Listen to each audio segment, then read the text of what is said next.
No vídeo de hoje, nós vamos continuar falando sobre processo do trabalho e com um olhar especial para a execução trabalhista. Inclusive para que a gente saiba que existem algumas alterações sendo propostas.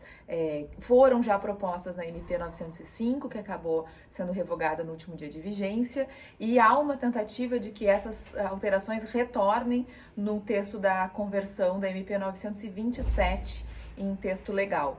Então a gente precisa prestar atenção em algumas questões como, em primeiro lugar, qual é o objetivo da execução trabalhista e por que ela se separa da execução do processo civil.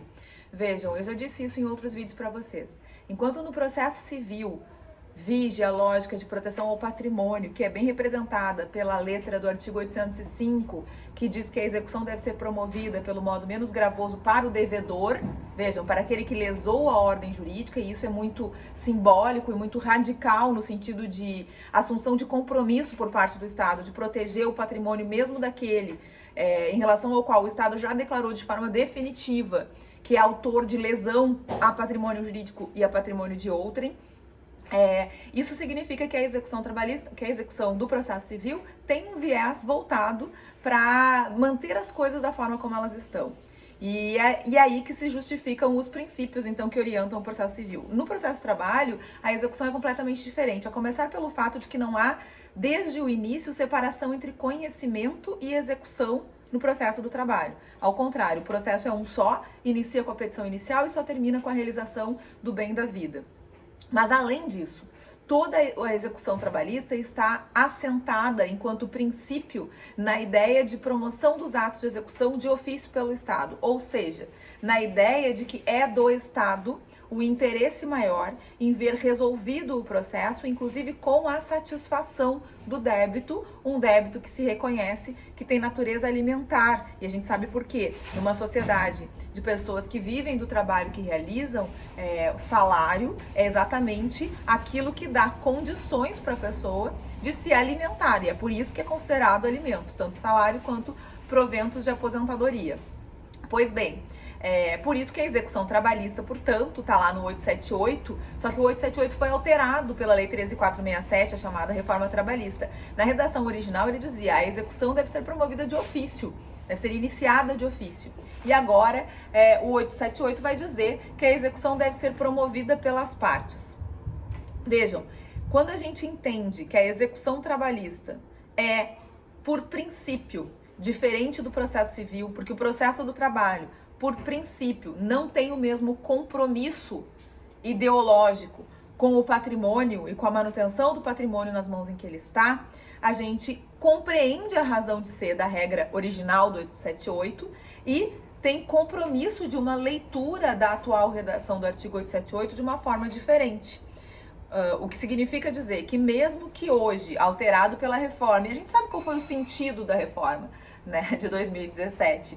Basta inclusive ler a exposição de motivos e a explicação que se dá para cada uma das alterações feitas na CLT, e foram mais de 200 artigos alterados, que a gente vai perceber com muita nitidez que ali há um objetivo concreto de desconstrução do que é o direito do trabalho, ou seja, de atacar a espinha dorsal do direito material e processual do trabalho para que ele perca a sua condição de um direito protetivo e de um processo mais efetivo. Agora, uma coisa é a vontade do legislador ou daqueles que compuseram grupos obscuros para propor alterações na CLT na época da veloz tramitação da chamada reforma trabalhista. Outra coisa é o que resultou no texto de lei. E aí a gente precisa partir para uma interpretação hermenêutica das regras processuais trabalhistas, do texto legal, que precisa ser justificado, como nós vimos num outro vídeo, no princípio da proteção, que vale dizer que a regra trabalhista se torna norma jurídico-trabalhista quando ela consegue ser justificada na ideia de proteção a quem trabalha. Por todas as razões que nós já vimos, porque é necessário proteger quem trabalha, para que essa pessoa subsista com dignidade numa sociedade em que trabalho é obrigatório, mas também para que a própria sociedade capitalista funcione. Pois bem, se isso é verdade, a regra do 878 precisa ser analisada dessa perspectiva. Então, quando ela diz lá, a execução será promovida pelas partes, não está necessariamente extinguindo a possibilidade de que os atos de execução também sejam promovidos pelo juiz do processo, ou seja, pelo Estado. Ao contrário, Se nós compreendemos toda a principiologia que justifica a existência mesma de um processo trabalhista diferente de um processo civil, porque como a gente já conversou em outros vídeos, nós poderíamos ter feito a escolha política de ter regras materiais trabalhistas, mas na hora do conflito de interesses, deixar que o processo civil cuidasse de tudo, e ao contrário, a opção foi de ter regras diferenciadas para efetivar ou para reparar as lesões que decorrem da relação entre capital e trabalho. Pois bem, se a gente sabe disso e a gente tem o dever de saber disso, a leitura desse dispositivo tem que ser feita à luz do princípio da proteção. E a única leitura que se justifica na ideia de proteger quem trabalha, e portanto o credor trabalhista e não o devedor, é a de que a execução deve ser promovida pelas partes, sim, mas também precisa ser promovida pelo juiz. E o fundamento jurídico disso está lá na CLT também. É o artigo 765, que vai dizer que o juiz tem que velar, ele tem o dever de velar pelo andamento rápido das causas. Vejam, portanto, ele tem sim dever de dar andamento aos atos de execução. E uma outra regra processual, que eu quero conversar com vocês nesse vídeo, e alterada também pela reforma trabalhista, é a do 899. O 899 é aquele artigo da CLT que diz que é preciso garantir a futura execução, mesmo que seja de forma limitada, para que haja possibilidade de recurso da sentença, da decisão trabalhista de primeiro grau, ou seja, que disciplina o depósito recursal.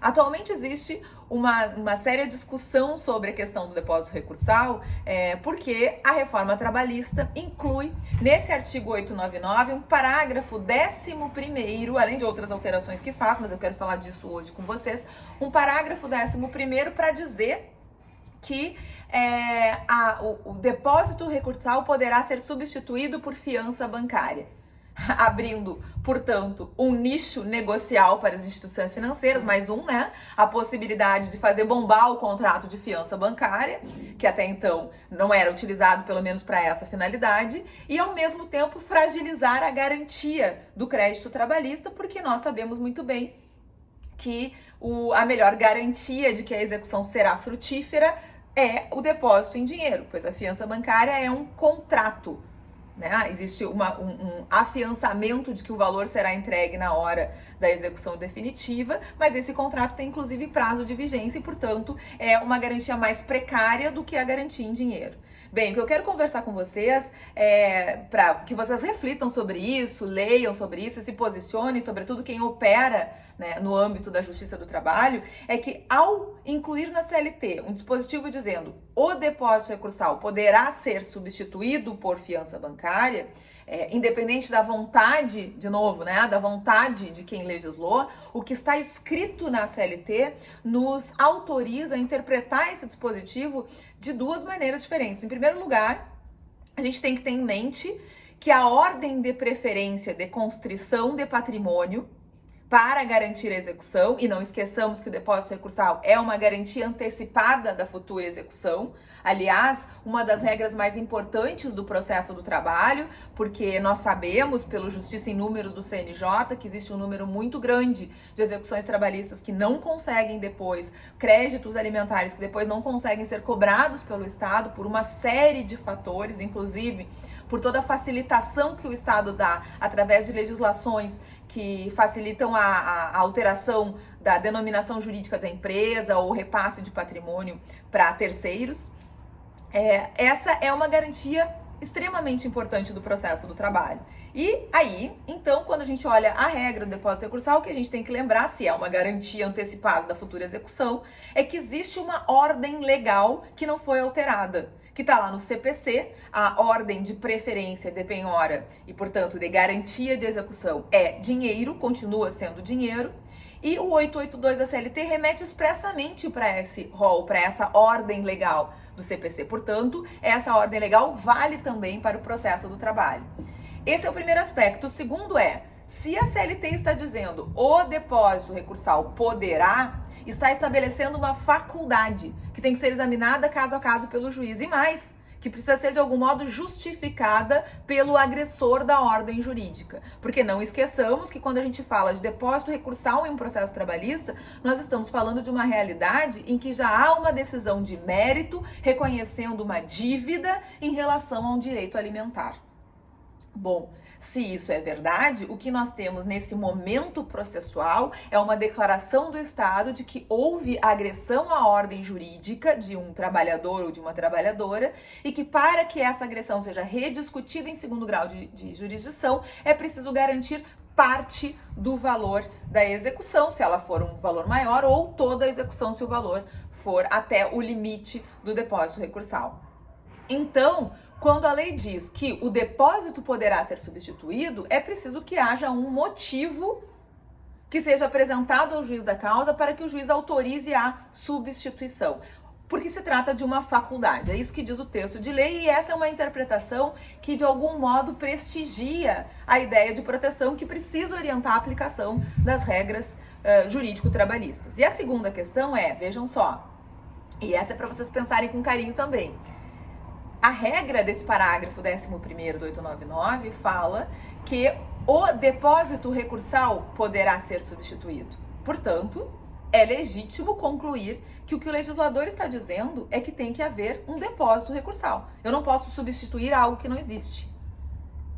Então não está dizendo ali, a garantia da execução poderá ser feita através de fiança bancária ou qualquer outro método. Está dizendo, o depósito recursal poderá ser substituído. O que leva a crer que é necessário que haja um depósito em dinheiro, uma petição justificando por que há necessidade de sua substituição, e aí então a análise judicial da oportunidade, conveniência ou necessidade dessa substituição ou não.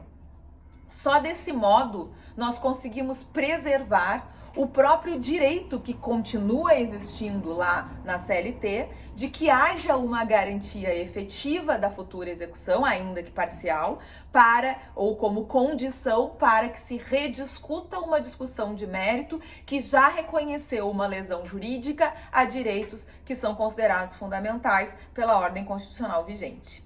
O que vocês acharam disso? Eu quero que vocês, como eu disse antes, pensem sobre isso, reflitam, porque existe algo que, inclusive o Jorge tem dito muito nas falas dele, e eu também acredito e costumo colocar como uma questão a ser pensada por todos os intérpretes aplicadores do direito do trabalho, que há uma diferença entre o que se coloca no texto de lei e aquilo que nós fazemos com esse texto de lei, isso é óbvio, mas o que eu quero chamar a atenção é que essa diferença tem demonstrado uma vontade ainda maior de precarizar ou de desatender a ideia de proteção a quem trabalha como norte fundante do direito do trabalho. O que eu tô querendo dizer com isso, gente? Tô querendo dizer que, para além daquilo que se colocou dentro da CLT, que nós já devíamos questionar, porque da perspectiva constitucional não resiste a um exame nem de constitucionalidade, nem de convencionalidade, ainda há o fato de que as interpretações que se fazem e o modo de aplicação dessas regras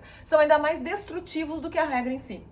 Nesse caso, por exemplo, a compreensão de que simplesmente não precisa mais depositar dinheiro para fazer recurso, basta apresentar um contrato de seguro-fiança, por exemplo. A lei não está dizendo isso.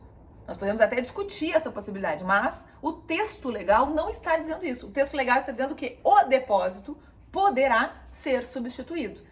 E o que significa dizer que se é o juiz que conduz o processo, como está lá no 765 da CLT, é o juiz que vai examinar o caso concreto e autorizar ou não a substituição. E, portanto, um depósito tem que haver para que ele possa ser substituído. Enfim, essas duas questões, dentre tantas outras alteradas recentemente na CLT na parte processual, são muito importantes de serem discutidas e reexaminadas à luz do princípio da proteção, porque só assim a gente preserva a autonomia e a efetividade do processo do trabalho. Eu fico por aqui no vídeo de hoje. Até a próxima!